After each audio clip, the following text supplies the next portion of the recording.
wa kadza yajuzu kashfuhuma fi halatil jima'i khilafan lirrasyidi. Segenap para bapak, para saudara, materi kita pada kesempatan malam hari ini masih melanjutkan bacaan 2 minggu yang lalu terkait tentang maksiat yang disebabkan oleh mata. Nah, diantaranya kita harus benar-benar menjaga mata kita karena ada beberapa hal yang tidak boleh dilihat oleh mata. Nah, ini terkait masih berbicara tentang aurat. Ya, sehingga di sini ada aturan-aturan mainnya. Kapan mata boleh melihat aurat-aurat yang memang ada yang dibolehkan dan juga memang ada yang tidak dibolehkan. Nah, kemarin sudah banyak kita bahas. Nah, sekarang tinggal melanjutkan saja. Di sini pengarang kitab kembali melanjutkan wakaza dan begitu juga. Yajuzu boleh kashfuhuma melihat, yaitu 2 kemaluan yang disebut huma itu kemaluan depan maupun kemaluan belakang. Ya, jadi huma yang dimaksud as-su'ataini ya. Jadi boleh membuka yaitu as-su'ataini 2 kemaluan depan maupun kemaluan belakang. Kapan? Yaitu pihalatil jima'i, pada saat seorang suami istri melakukan hubungan, melakukan jima. Nah, itu hukum membolehkan. Jadi ketika suami istri melakukan hubungan, suami istri kemudian terbuka tuh auratnya, baik kemaluan depan maupun kemaluan belakangnya, itu boleh hukumnya. Jadi artinya nggak haram. Ya, jadi ini kita tahu. Ya, jadi pada saat seperti itu dalam agama membolehkan. Boleh terbuka 2 aurat, baik aurat yang depan maupun aurat yang belakang. Ya, itu pada saat seseorang suami istri melakukan hubungan, yaitu hubungan suami istri yang disebut dengan jima. Khilafan lirrasyidi, berbeda dengan pendapatnya Imam Ar-Rasyidi. Kalau Imam Ar-Rasyidi tetap nggak boleh. Jadi membuka aurat baik yang bagian depan maupun belakang sekalipun pada saat lagi melakukan jima, itu menurut Imam Ar-Rasyidi tidak dibolehkan. Tapi menurut kaul yang mu'tamad boleh hukumnya. Wa zahiru ibadatil musannifi, dan bermula kesimpulan dari apa yang diungkapkan oleh pengarang kitab, anna auratal mar'ati fil khalwati as-su'atani faqat.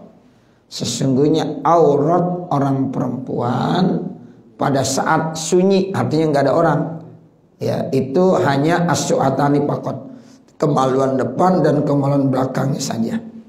Karrajuli, sama seperti orang laki-laki. Itu menurut ibarat yang disampaikan oleh musannif, pengarang kitab ini. Jadi aurat orang perempuan pada saat lagi sendirian, sunyi, nggak ada siapa-siapa, itu as-su'atani, kemaluan depan dan kemaluan belakang, kubul dan dubur. Nah, itu sama seperti auratnya orang laki-laki. Jadi kita artinya walaupun lagi di kamar sendirian, nggak boleh tuh membuka aurat, baik kubulnya maupun duburnya, walaupun nggak ada orang, khalwah, sepi, sendirian, tetap itu harus ditutup. Ya, itu yang dimaksud, baik buat orang perempuan maupun buat orang laki-laki. Kecuali nanti ada hajat yang dibolehkan. Kalau kita mau mandi, mau qada hajat, nah itu terbuka, itu karena lil hajah, tidak dosa. Nah, namun kalau tidak ada hajat, walaupun kita sendirian di kamar, di tempat yang gelap, tetap itu harus ditutup, kemaluan depan maupun kemaluan belakang. Itulah yang dimaksud dengan bahasa as-su'atani. Ya, jadi as-su'atani itu artinya ail kubul wad dubur. Walaisa kazalika, dan tidaklah seperti itu. Bal auratul mar'ati, akan tetapi aurat orang perempuan, hurratan kanat au amatan, baik statusnya itu perempuan merdeka maupun budak, fil khalwati di dalam khalwah sunyi sepi, bainas surati wa rukbati yaitu antara pusar dengan lutut. Tapi ada pendapat yang lain ya, yang bilang kalau aurat orang perempuan baik statusnya dia merdeka ataupun budak di tempat yang sunyi sepi nggak ada siapa-siapa tetap auratnya antara pusar dengan lutut. Kalau orang laki-laki yaitu as-su'atani, kemaluan depan dan kemaluan belakang itu harus ditutup kalau di sendirian. Ya minimal pakai celana pendek lah, pakai celana pendek, nah itu harus ditutup. Tapi kalau orang perempuan nggak boleh. Ya menurut pendapat yang lain harus tetap antara pusar dengan lututnya tertutup walaupun sendirian. Jadi ada bedanya akhirnya. Kalau tadi kan dibilang sama tuh antara laki dengan perempuan di tempat yang sunyi sepi, minimal kemaluan depan kemaluan belakang nggak boleh kelihatan, harus ditutup. Ya, tapi ya satu pendapat bilang beda. Kalau orang laki ya begitu, tapi untuk orang perempuan walaupun sendirian tetap auratnya antara pusar dengan lutut. Suma'lam kemudian ketahuilah annahu idza kanatil mar'atu amatan, apabila perempuan tersebut statusnya budak, papiha aujuhun, maka di dalam masalah ini ada beberapa pendapat. Kemudian berkembang kembali. Nah, bagaimana kalau posisi perempuan itu statusnya budak, bukan ya yang merdeka? Nah, nanti pendapatnya banyak tuh. Ada beberapa jalan. Faqala Rafi'i, maka berkata Imam Rafi'i, al-asahhu qaul yang paling sahih annahu bahwasanya yahrumun nazru haram melihat ila ma baina suratiha wa rukbatiha antara pusarnya dan lututnya. Tuh, jadi kalau seandainya perempuan tersebut statusnya budak, bagaimana? Pendapat Imam Rafi'i yang paling sahih tetap haram melihat antara pusar dan lututnya. Ya, jadi auratnya kalau perempuan yang statusnya budak sama seperti orang laki-laki. Kan kalau orang laki-laki auratnya mabaina surah wa rukbah. Nah, itu orang perempuan menurut Imam Rafi'i kalau statusnya dia budak sama mabaina surah wa rukbah. Bagian itu yang haram dilihat. Untuk bagian yang lain itu enggak dosa kalau dilihat. Sama seperti kita orang laki-laki. Ya, kita walaupun orang laki nih, kalau kita ngelihat aurat orang laki-laki antara pusar dan lututnya itu enggak boleh haram. Makanya kita harus tutup. Ya, jadi kewajiban kita tuh harus menutup aurat kita. Ya, pada saat kita mau keluar. Ya, apa aurat kita orang laki-laki? Antara pusar dengan lutut. Jadi kalau kita keluar jalan pagi nih Bapak Saudara, ada orang pakai celana pendek dengkulnya kelihatan. Ya, yang memakai celana pendek tersebut dengkulnya kelihatan dosa. Nah, kita yang ngelihat juga dosa. Gitu. Jadi kita ngelihat dosa tuh. Walaupun sama-sama laki sejenis nggak boleh. Semua memang aurat laki-laki itu baina surah wa rukbah. Begitu. Nah, kalau untuk perempuan yang statusnya budak bagaimana? Imam Rafi'i punya pendapat sama, auratnya baina surah wa rukbah. Sehingga bagian-bagian yang lain kalau ada yang lihat itu kagak dosa. Karena di perempuan statusnya budak. Tapi kalau bukan budak, ya semuanya ilal wajha wal kapain, kecuali muka dan telapak tangan. Nah, seperti itu. Ya. Iya. Yang namanya nutup aurat ya kenal main bola kagak kenal apa, tutup juga. Gitu. Ya banyak. Ya, masalah hukum ya enggak terlepas main bola. Ya, begitu. Ya, makanya kalau kita pengen aman, kalau main bola ya pakai ya ke bawah, apalagi pakai sarung cakep ya, kayak santri. Santri main bolanya pakai sarung ya, begitu. Jadi kalau kita buka dengkul kita iya enggak boleh gitu. Tapi kan emang kita ya begitu modelnya Ya, memang banyak orang yang melakukan sesuatu yang kadang-kadang bertentangan dengan ya syariat agama begitu. Cuma kita tahu hukumnya tuh itu nggak boleh ya, karena itu ya melihat apa? Melihat aurat dosa. Itu orang laki, bagaimana orang perempuan? Ya, kalau orang perempuan main bola pakai celana pendek, ya. Poli kan begitu ya. Gitu. Kadang-kadang ya pokoknya kalau kita ngelihat pakaian-pakaian olahraga ya udah kelihatannya udah susah dah ya begitu. Nah makanya ini hukum ya bagaimana aurat kita yang sebenarnya ya. Jadi kita tuh kalau jalan-jalan pagi bapak saudara tolong dah jangan pakai celana pendek gitu, apalagi jadi muazin jadi imam ya udah kagak pantas banget dah ya. Tadi imam sholat subuh, abis jadi imam jalan pagi dengkulnya kelihatan. Besok ya jangan ngikut imam yang begitu tuh, ya fasik dia, begitu. Jadi nggak boleh. Makanya seorang imam itu harus muru'ah, ya harus jaga benar kehormatannya. Ya, itu baru kelas muazin sama imam. Bagaimana kelasnya khotib ntar? Itu, ya jadi seorang khotib malam main gaplek, siangnya jadi khotib ya. Bagaimana nih yang begini ya, udah kagak kena dah tuh yang begitu ya. Jangankan main gaplek, main catur aja udah kagak pantas ya. Malam-malam di perapatan main catur, besok jadi khotib ya. Yang dipakai yang begitu ya. Dipinter, bukan lihat pinternya doang ya, tapi muruahnya ya. Kalau yang pandai bicara banyak, tukang obat aja pandai bicara. Nah begitu. Jadi kita bukan ngelihat yang itu, tapi muru'ah. Makanya bapak saudara kalau udah dikasih kepercayaan jadi imam rawatib kah, jadi muazin kah, tolong dijaga muru'ahnya. Begitu. Jangan masih pakai celana pendek jalan pagi, udah kagak kena ini. Ya, seperti itu. Tutup. Bukan jalan paginya nggak boleh, ya buka auratnya nggak boleh. Nah, kan kadang-kadang kita banyak lihat bangga banget dia, ya maka celana pendek, ya jalan sama anjing dah, ya. Nah begitu. Itu kan orang kaya begitu kadang-kadang ya. Orang kaya pada begitu sekarang. Ya biasanya nutup aurat sampai ya ini celana panjang. Duitnya udah banyak, sekarang malah celana pendek dipakai. Tuh, jadi menunjukkan nih saya orang kaya. Nah, begitu. Jangan tuh Pak. Kita kalau yang udah biasa ngaji, yang begitu-begitu jangan. Ya, saya sering perhatiin, ya turun dari mobil pakai celana pendek. Ya, dia ngomong begini, Ustaz mohon maaf ya saya nggak bisa mampir pakai celana pendek. Ya ngapa pakai celana pendek tuh mau mampir ke rumah? Ya, nah begitu. Jadi kenapa sih? Ya padahal udah rajin ngaji, tapi masih pakai celana pendek. Kalau di rumah boleh, karena di rumah cuma sama istri, sama anak, nggak apa-apa.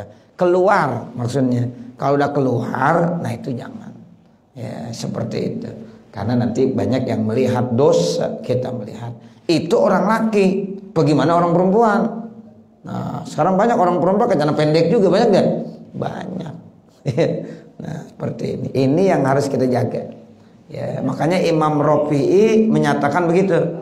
Kalau perempuan statusnya budak baru boleh, karena ada pendapat auratnya itu bainas surawar warubah, itu kata Imam Rafi'i. Tapi kalau statusnya di merdeka ya harus tertutup semuanya. Makanya kita nih bapak saudara tolong ajarin kepada istri-istri kita kalau keluar rumah tolong tutup auratnya. Tuh. Ustaz ya udah dibilangin tapi masih nggak mau aja. Ya ayo proses, ajarin secara baik-baik. Ya proses sedikit demi sedikit. Nanti lama-lama juga dia akan menutup aurat. Nah begitu. Sebab ini tanggung jawab kita sebagai suami. Ya tanggung jawab kita sebagai suami. Makanya di situ rahasianya. Kenapa kalau seorang istri ketika keluar rumah harus minta izin sama suami. Tapi kalau seorang suami nggak perlu minta izin sama istri. Nah sekarang kalau ada yang nanya apa alasannya? Sebab seorang suami ketika melakukan perbuatan dosa, kesalahan, istri tidak dimintai pertanggungjawabannya di hadapan Allah. Tuh begitu. Makanya kita kalau mau keluar gak pakai minta izin gak apa-apa. Ya kalau kita minta izin sama istri kita itu bukan kewajiban, sebagai basa-basi aja. Ya begitu. Kenapa? Sebab apa yang kita lakukan istri kita nggak akan dimintai pertanggungjawabannya di hadapan Allah. Ya, jadi kita yang dimintai pertanggungjawabannya. Tapi kalau istri kita ya melakukan dosa, kesalahan, itu nanti yang akan dimintai pertanggungjawabannya siapa? Suami dulu. Nih istri kita melakukan ya kesalahan, dosa, keluar rumah, jalan, ya melakukan dosa, maksiat, itu nanti yang ditanya siapa? Suami dulu. Kenapa kamu punya istri tuh melakukan dosa, maksiat? Apakah kamu nggak tahu? Ya nanti dimintai pertanggungjawabannya. Nah disitulah makanya rahasianya seorang istri setiap kali mau keluar rumah minta izin sama suami supaya suami tahu kemana nih istri. Ya seperti itu. Yang bagus sama didampingi terus sama suami. Tapi kalau suami nggak dampingin minimal dia minta izin, minta izin. Nah seperti itu. Jadi berat emang kita ar-rijalu qawwamuna 'alan nisa. Tapi kalau perempuan kagak diminta pertanggungjawaban, suaminya berbuat dosa, maksiat di mana-mana, istrinya nggak akan diminta pertanggungjawaban di hadapan Allah. Tapi ketika istri melakukan dosa, maksiat di mana-mana, ya itu suami akan diminta pertanggungjawabannya. Kenapa? Karena istri dalam pengawasan suami. Tuh begitu. Ya, makanya istri itu lebih tertutup ya, dan harus lebih terjaga. Beda dengan orang laki lebih bebas. Ya, itu seperti itu. Wa bima siwahu, dan pada apa yang selainnya yukrahu, dimakruhkan ya. Wakila yahrumu, ada yang bilang haram. Ma la yabdu halatal khidmati, sesuatu yang tidak nampak pada saat berkhidmah, duna ghairihi, bukan selainnya. Wakila, dan dikatakan innaha, sesungguhnya perempuan itu kal hurrah, seperti yang merdeka. Ada yang bilang lagi perempuan yang budak itu auratnya percis sama seperti perempuan yang merdeka. Ada yang punya pendapat begitu. Summa qalal Husni, kemudian berkata Imam Husni, pengarang kitab Kifayatul Ahyar, ya Imam Husni, yang bagi ayyufassila, ya sayoganya harus diperincikan, dijelaskan. Fayuqalu, maka dikatakan in kanatil amatu syauha'a, kalau amatnya itu dalam rupanya yang buruk, fal mu'tamadu, maka kaul yang mu'tamad maqalahu Rafi, seperti apa yang dikemukakan Imam Rafi'i. Kata Imam Husni begitu. Ini harus dijelaskan dulu. Budak-budak yang bagaimana? Kalau budak yang rupanya enggak bagus, yang jelek, enggak cantik, tuh, maka auratnya antara pusat dengan lututnya aja. Wa in kanat jamilatan, tapi kalau statusnya nih perempuan budak tapi cantik, cantik bener nih budak, ya walaupun budak tapi cantik dia. Mana contohnya? Kabak di Jawari Turki, seperti sebagian daripada budak-budak yang dari bangsa Turki. Tuh orang-orang Turki katanya cakep-cakep, bersih-bersih, tinggi, ya itu walaupun budak tapi cantik dia. Nah maka paswabu al-jazmu bitahrimi, maka yang benar dipastikan haram. Jadi artinya apa? Bukan antar pusat dan lutut, tetap harus semua tubuhnya tertutup, karena nanti memunculkan fitnah gitu. Ya, jadi kalau orang yang rupanya enggak bagus, ya mungkin ya enggak berpengaruh, ya karena mungkin kurang ujiannya, ya kurang berat. Tapi kalau orangnya cantik, ya itu nanti ujiannya lebih berat, sehingga auratnya harus tertutup. Kalau baru baina surah wa rukbah itu nggak boleh. Begitu pendapatnya. Ya, jadi kalau budak itu tinggal lihat apa dia itu cantik atau tidak. Nah, ini seperti budak-budak dari Turki. Nah, seperti itu. Makanya paswabu al-jazmu bitahrimi, ya maka yang benar itu dipastikan haram hukumnya. Fa inna ba'dal jawari laha hasanun tamun, maka sesungguhnya sebagian budak-budak nah itu bagus sempurna ya, bagiannya.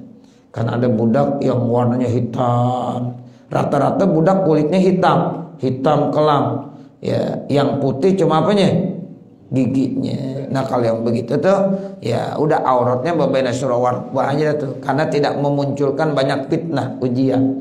Ya, tapi kalau perempuan-perempuan yang cantik seperti budak-budak dari Turki, nah itu kalau auratnya cuma pusat dengan lutut itu memunculkan fitnah, ujiannya lebih besar, sehingga ini harus ditutup semuanya. Nah begitu pendapat daripada Imam Husni. Wa ba'dul harairi bil aksi, dan sebagian perempuan-perempuan yang mereka itu pun sebaliknya. Wal makna al muharramu lin nazri, dan makna yang diharamkan untuk dilihat yang mana, al jamalu, yang cantik. Kenapa? Li'annahu, karena ya yang cantik itu mazunatul ibtinan, itu ya dugaan fitnahnya lebih besar. Itu makanya seorang perempuan yang cantik itu ujiannya lebih berat kebanding daripada perempuan yang biasa-biasa saja. Ya seperti itu ya, jadi mazinatul ibtinan itu alasannya begitu, karena tempat ya itu diduga banyak ujian, banyak fitnah. Wallahu a'lam, dan Allah yang lebih mengetahui.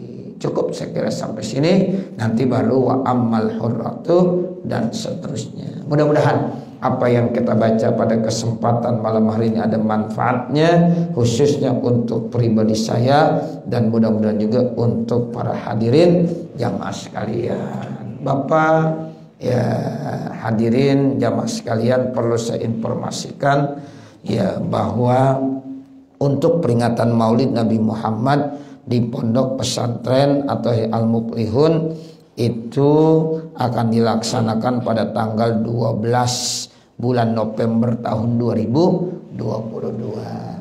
Nah untuk itu ya kami berharap mudah-mudahan ya jamaah ya dari Musholla Al-Ittihad ya mudah-mudahan diberikan kesehatan panjang umur, kemudian ada keluasan waktu sehingga bisa hadir nanti pada acara tersebut ya. Kemudian karena memang ya cukup besar juga membutuhkan dana, dalam rapat ya itu ya diputuskan bahwa mohon bantuannya dari setiap DKM masjid maupun DKM musola. Nah seperti itu.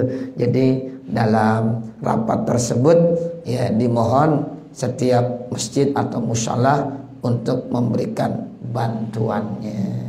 Dan nanti juga mungkin dari beberapa masjid dan musola ada beberapa jamaah yang diberikan yaitu proposal secara pribadi gitu. Jadi ada masjid misalnya ya diberikan proposal pribadi, tapi DKM pun memang diberikan, termasuk juga di musola. Jadi nanti mungkin di Musholla Al-Ittihad ada beberapa orang yang diberikan ya proposal, tapi juga proposal secara khusus diberikan kepada DKM Musholla Al-Ittihad. Saya kira ini Bapak Saudara, mudah-mudahan ya kita bisa ya nanti ya bantu kegiatan-kegiatan ini sehingga kegiatan ya peringatan Maulid akan berjalan dengan lancar dan sukses, karena memang ya di prediksi yang akan hadir hampir 1.000 atau sampai 1.500. Nah seperti itu. Mari sama-sama kita baca Fatihah. Mudah-mudahan ya kumpulnya kita di tempat ini menjadi perkumpulan yang penuh dengan rahmat dan kasih sayang Allah Subhanahu wa ta'ala. Al-Fatihah ala tilkan niyah wa ila hadratin Nabi Muhammadin sallallahu alaihi wasallam. Al-Fatihah. A'udzu billahi minasyaitonir rajim. Bismillahirrahmanirrahim. Alhamdulillahirabbil alamin. Arrahmanirrahim. Maliki yaumiddin. Iyyaka na'budu wa iyyaka nasta'in. Ihdinas siratal mustaqim. Siratal ladzina an'amta 'alaihim ghairil maghdubi 'alaihim waladdallin. Rabbighfirli wa liwalidayya amin. Bismillahirrahmanirrahim. Alhamdulillahi rabbil alamin. Hamdan yuwaffi ni'amahu wa yukafi mazidah. Ya Rabbana lakal hamdu wa lakas syukru kama yanbaghi li jalali wajhikal karim wa li 'azimi sultanik. Allahumma shalli ala sayyidina Muhammad wa ala ali sayyidina Muhammad. Allahumma inna nas'aluka ridhaka wal jannah wa na'udzubika min sakhatik wan nar. Rabbana zalamna anfusana wa illam taghfir lana wa tarhamna lanakunanna minal khasirin. Rabbana atina fid dunya hasanah wa bil akhirati hasanah wa qina adzabannar. Wa sallallahu ala sayyidina Muhammad wa ala alihi washabbihi wasallam. Walhamdulillahi rabbil alamin. Bapak, Saudara, kita baca Fatihah sekali lagi sehubungan ada ya infak sedekah